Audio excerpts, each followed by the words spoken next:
Hello everyone, welcome to this video. In this video, we'll be solving this question which states that if we are given G as this set which consists of all 2 cross 2 matrices whose entries are being taken from the set of integers, right? Now they are saying that this forms a group under the operation of addition, correct?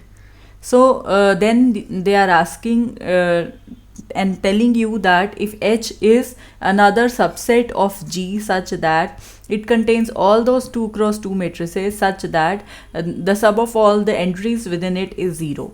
Now you have first of all have to prove that this H is a subgroup of G, right? The next question they are asking is what if 0 is replaced by 1? So we have to tell if we replace the 0 by 1, what happens to H?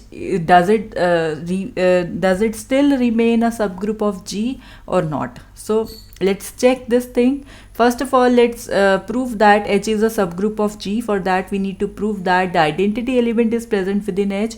What is the identity element of this G under addition?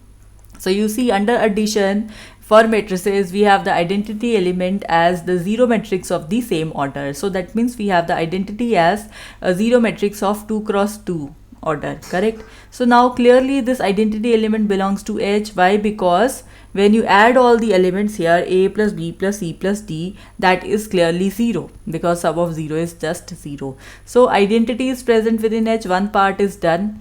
For the next part, by the one-step subgroup test, we have to prove that if you remember, for some group G and we have multiplication operation, then if we take 2 elements here and H was given to be some subgroup of G. If we take 2 elements from H, then we prove that AB inverse also belongs to H, then H forms a subgroup, correct? This was there when we had our operation as multiplication, which we take in most of the cases. However, in this case, our group G is given with the operation of addition. So that means wherever we have the operation of multiplication, that would be replaced with addition. So this AB inverse would now be written as A.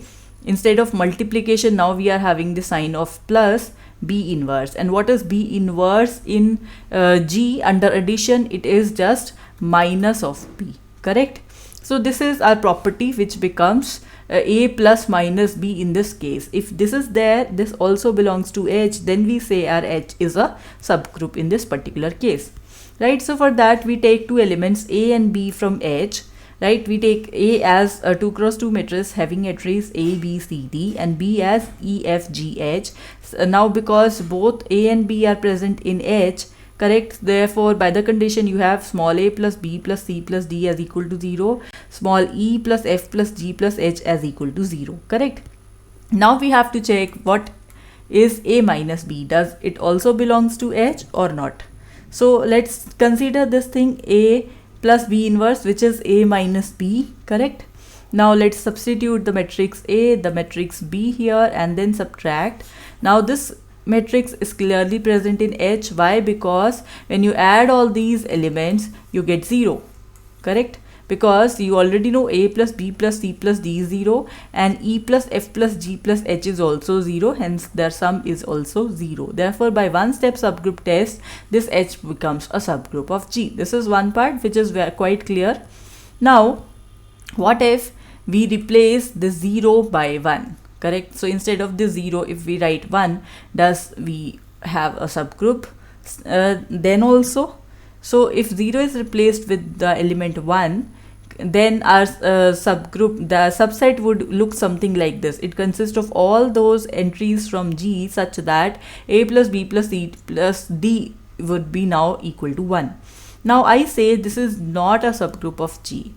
Can you tell me the reason why it is not there? Can you pause the video and think for it?